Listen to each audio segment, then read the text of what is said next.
chief of DARPA and the president of an arms manufacturing company. What business did they have at a nuclear weapons disposal facility? The truth is that secret exercises were being conducted at the time the terrorist group attacked. Must be extremely important exercises if those two were directly involved. Were they testing some kind of new advanced weapon? I'm not privy to that information. Do we know exactly where they're being held? The DARPA chief has also been injected with a mini-transmitter. As you get closer, you should be able to pick up his location on your radar.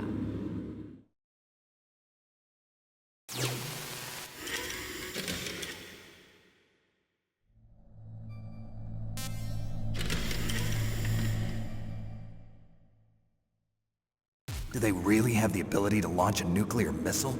They say they do. They even gave us the serial number of the warhead they plan to use. Was the number confirmed? I'm afraid so. At the very least, they've got their hands on a real nuclear warhead. Isn't there some kind of safety device to prevent this type of terrorism? Yes. Every missile and warhead in our arsenal is equipped with a PAL, which uses a discrete detonation code. PAL? Permissive Action Link. The safety control system built into all nuclear weapons systems. But even so, we can't rest easy. Why not?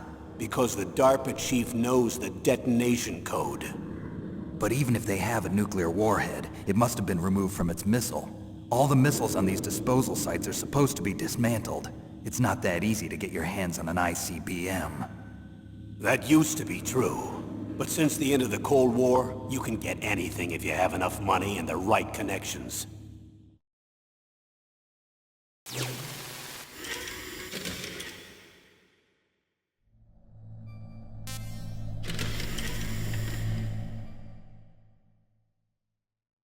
How well armed are these terrorists? I know there was an exercise going on at the time they revolted.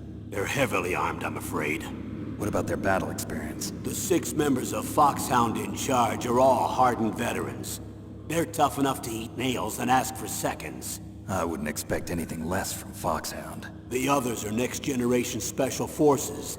They're not your average grunts either.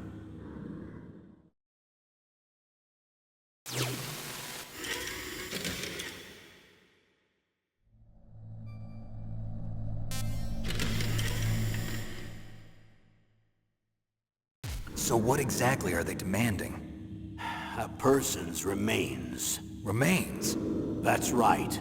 To be more accurate, cell specimens which contain the individual's genomic information. Cell specimens? Why would they want that? The terrorists need them. You see, these next-generation special forces have been strengthened through gene therapy. Strengthened? You've heard of the Human Genome Project. They've been mapping the human genome, and they're nearly finished. Following up on this research, the military has been working towards identifying those genes which are responsible for making effective soldiers. There are genes that do that? Yes. And using gene therapy, they're able to transplant those genes into regular soldiers. Gene therapy? I'll explain this part. With gene therapy, we can remove those genes which we know may lead to sickness or disease, and at the same time splice in genes with beneficial effects, such as resistance to cancer, for example. In other words, we can overcome all sorts of genetic diseases, and at the same time add genetic characteristics as desired. Okay. And so if you knew what genes were responsible for making the perfect soldier, you could implant them in the same way, right? Yes, we could. But it all depends on being able to isolate and identify those soldier genes. And in order to do that, it's helpful if you can study the genomic information of one of the greatest soldiers ever.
One of the greatest soldiers ever?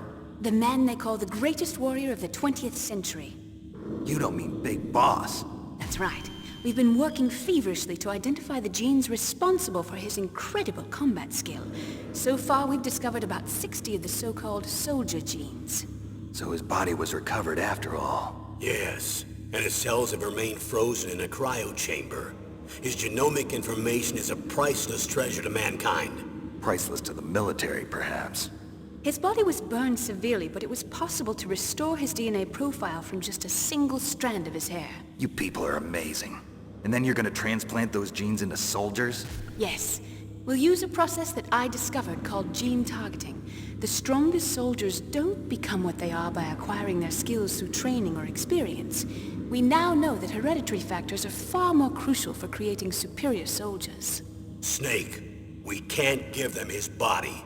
It's potentially more dangerous than all the nuclear warheads on that island put together. I hear the terrorists are calling themselves the Sons of Big Boss. The Sons of Big Boss?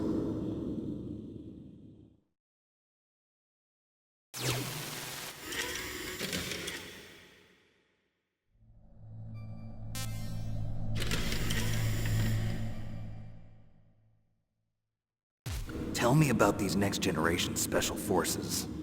They started out as an anti-terrorist special ops unit, made up of former members of biochem units, technical escort units, and the nuclear emergency search team. Their purpose was to respond to threats involving next-generation weapons of mass destruction, including NBC weapons. Until they were added, that is. Who's they? These guys didn't start out as regular army. Looks like a pretty international group. Mercenaries? Yeah, and it gets worse. Most of them were from a merc agency that I think you're familiar with. They were part of Big Boss's private guard. And after Big Boss went down, the military just bought out all their contracts. Outer heaven. After that, they were merged with our own VR unit, Force 21, and retrained. If you ask me, these so-called next-generation special forces should be called simulated soldiers. They have no real battle experience. Video game players, huh? Don't forget they've all been strengthened with gene therapy. They carry genes which make them excellent soldiers. Don't get careless just because they don't have much experience. I thought using genetically modified soldiers was prohibited by international law. Yes, but those are just declarations, not actual treaties. The interesting thing is that nearly every member of the unit conspired in this attack.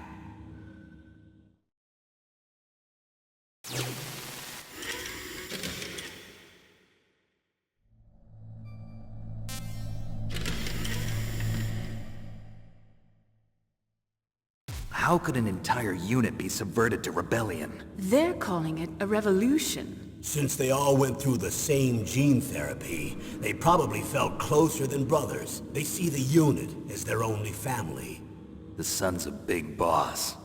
But if they were regular army, they must have been interviewed periodically by army counselors. According to their files, they all got straight A's on their psychological tests. They all seemed like fine, upstanding, patriotic soldiers. But they all took part in the uprising? No, several people didn't show up on the day of the exercise. That's why there was a resupply of troops. Was there any sign recently that something might be wrong? There was a report a month ago that they were acting strangely.